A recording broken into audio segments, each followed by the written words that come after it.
ఈ రాష్ట్రంలోనే జరుగుతూ ఉంది. ఒకరిని పిన్ పాయింట్గా ఐడెంటిఫై చేస్తున్నారు. వాళ్ళని ఇరికిచ్చే కార్యక్రమంలో ఎక్కడా కూడా మారల్స్ లేవు, ఎథిక్స్ లేవు, స్క్రూపుల్స్ లేవు. వాళ్ళ జీవితాలు నాశనం చేస్తున్నామన్న ఎక్కడా కూడా పశ్చాత్తాపం కూడా లేదు.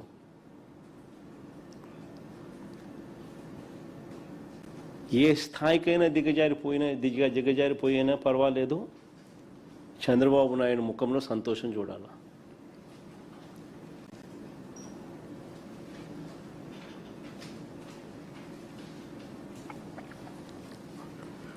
నిజంగా ఇవన్నీ చూసినప్పుడే జంగల్ రాజ్ అంటారు. జంగల్ రాజ్ అనేది ఎక్కడో బీహార్లో ఏదో మాట్లాడుతుంటారు. బీహార్ కాదు, ఆంధ్రాలో ఉంది స్వామి జంగల్ రాజు. దీన్నే జంగల్ రాజ్ అంటారు.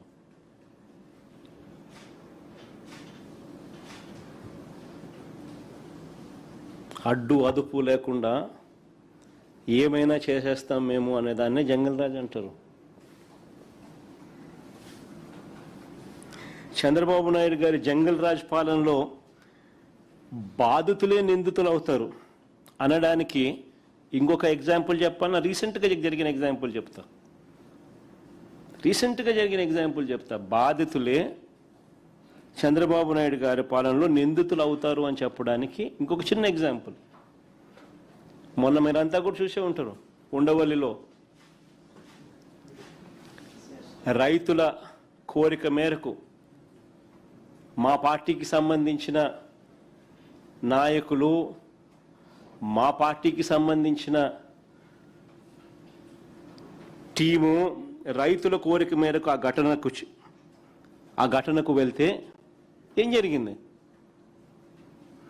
అమరావతిలో చంద్రబాబు చేస్తా ఉన్న అవినీతిని, దోపిడీని, దౌర్జన్యాలను, రైతులు పడతా ఉన్న బాధలను బయట ప్రపంచానికి తెలియనీయకుండా చేయడానికి ఒక ప్లాన్ ప్రకారము చంద్రబాబు నాయుడు గారే అక్కడికి వెళ్ళిన మా పార్టీ వాళ్ళ మీద రైతులకు సంఘీభావం తెలుపడానికి మా పార్టీ వాళ్ళు అక్కడికి రైతుల కోరిక మేరకు పోతే, అక్కడ జరుగుతూ ఉన్న అన్యాయాన్ని చూడడానికి పోతే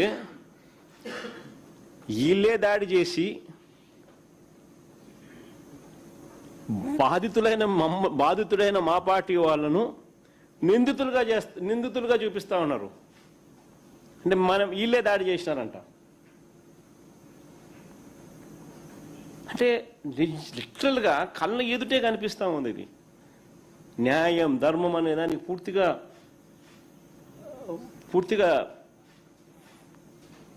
దాన్ని ఏమంటారు, భూస్థాపితం చేసేసినారు. ఇటీవలే రాజధాని గ్రామాల్లో రైతులు నన్ను కలిసినారు. మీ అందరికీ కూడా ఈ సీక్వెన్స్ ఆఫ్ ఈవెంట్స్ తెలిసే ఉంటుంది. బట్ జస్ట్ టు రికలెక్ట్, ఇటీవలనే రాజధాని ప్రాంతానికి సంబంధించిన రైతులందరూ ఇక్కడే ఇదే మాదిరిగానే కూర్చున్నారు. మీ ప్లేసుల్లో వాళ్ళు వచ్చినారు. వాళ్ళందరూ ఇక్కడే కూర్చొని వాళ్ళు ఒక్కొక్కరు పడుతూ ఉన్న బాధలు, ఈ రాష్ట్ర ప్రభుత్వం చేస్తూ ఉన్న అన్యాయాలను ఎక్స్ప్లెయిన్ చేసినారు. ఈ అమరావతికి సంబంధించి, ఈ రాజధాని ప్రాంతానికి సంబంధించిన రైతులు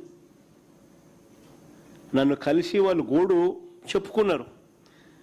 వారి కోరిక మేరకు, అక్కడే వాళ్ళ కోరిక మేరకే మా పార్టీ నుంచి ఒక కమిటీని, ఒక లీగల్ టీంను పెట్టాం. వాళ్ళ కోరిక మేరకే కోర్టుల్లో వారి తరపున పోరాటం చేయడానికి ఒకవైపున సిద్ధమవుతూ, మరోవైపు గ్రౌండ్లో జరుగుతూ ఉన్న దౌర్జన్యాలను చూసేందుకు ఈ కమిటీ బయలుదేరింది. రైతుల కోరిక మేరకు వాళ్ళు చూపుతాము, మీరు రండి అని అడిగితే బయలుదేరితే, వీళ్ళంతా రైతుల ఆహ్వానం మేరకు ఈ కమిటీ అక్కడికి వెళ్తే ఏకంగా మా పార్టీకి చెందిన మాజీ మంత్రులను, ఎమ్మెల్సీల మీద, పార్టీ నాయకుల మీద దారుణంగా దాడులు చేసి హత్యాయత్నం చేశారు.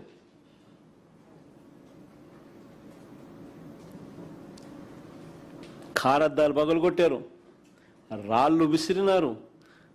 ఆ రాళ్ళ గాయాలతో కానిస్టేబుల్కి కూడా గాయాలై, కానిస్టేబుల్ కూడా ఒక మనిషి హాస్పిటలైజ్ అయినాడు. మళ్ళీ తిరిగి మా వాళ్ళ మీదే మేమే దాడులు చేసినట్టుగా ఎదురు కేసులు మా వాళ్ళ మీదనే.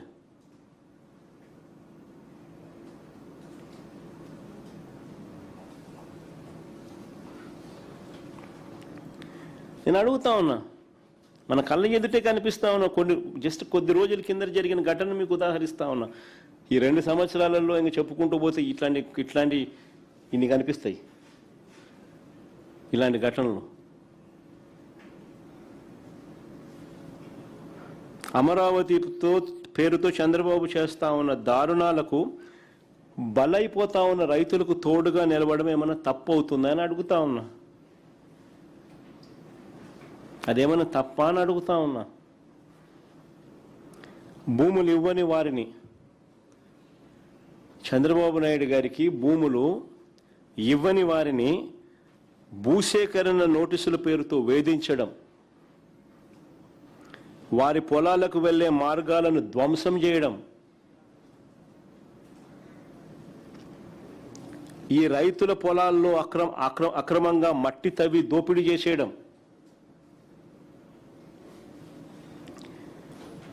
ఇంకా దారుణం ఏమిటంటే కొండవీటి వాగు నీటిని వీరి భూముల్లోకి బలవంతంగా మళ్లించి వాళ్ళ భూముల చుట్టూ నీళ్లు నింపేసి చివరకు గత్యంతరం లేని పరిస్థితిలో వాళ్ళు దాన్ని వదిలేసుకునే పరిస్థితి క్రియేట్ చేసే కార్యక్రమం రాష్ట్ర ప్రభుత్వమే చేస్తే నిజంగా విలన్లు అనే వాళ్ళు ఎక్కడో సినిమాల్లో ఉండరు.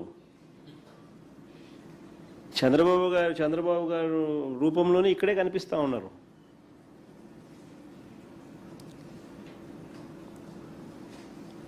ఇవన్నీ నిజంగా సినిమాలలోనే చూస్తాం మనం, విలన్లు చేసే పనులు. ఇక్కడ ఇవన్నీ మన కళ్ళ ముందే కనిపిస్తూ ఉన్నాయి.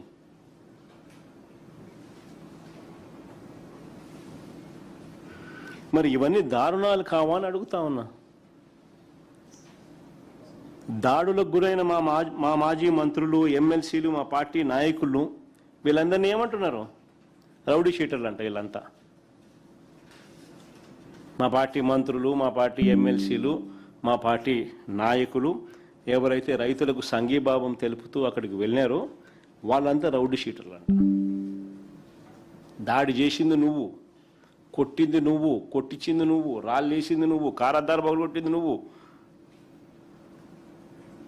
రౌడీలను పెట్టుకుంది నువ్వు,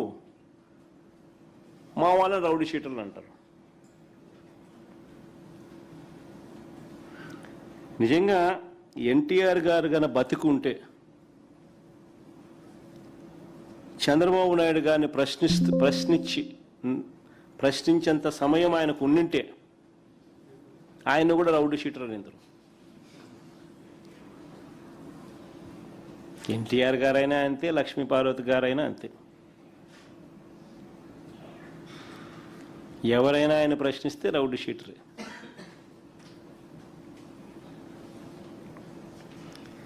చంద్రబాబు గారి పాలనలో ఈ రాష్ట్రంలో రక్షణ ఎవరికైనా ఉందా అని అడుగుతా ఉన్నా. టీడీపీ వాళ్ళు చేస్తూ ఉన్న దాడులు ఒకసారి ఫోటోలు చూపించండి మా ఒకసారి.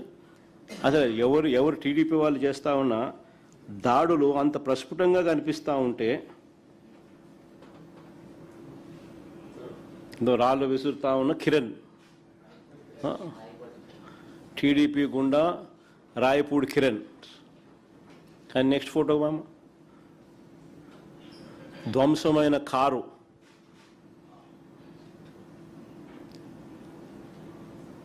టీడీపీ నేత పెంచలయ్య రాయి పట్టుకొని.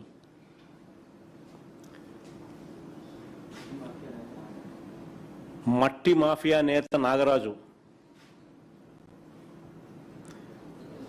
టీడీపీ గూండాలను దాడికి పురికొలుపుతున్న లోకేష్ అనుచరుడు ముమ్మిడి సత్యనారాయణ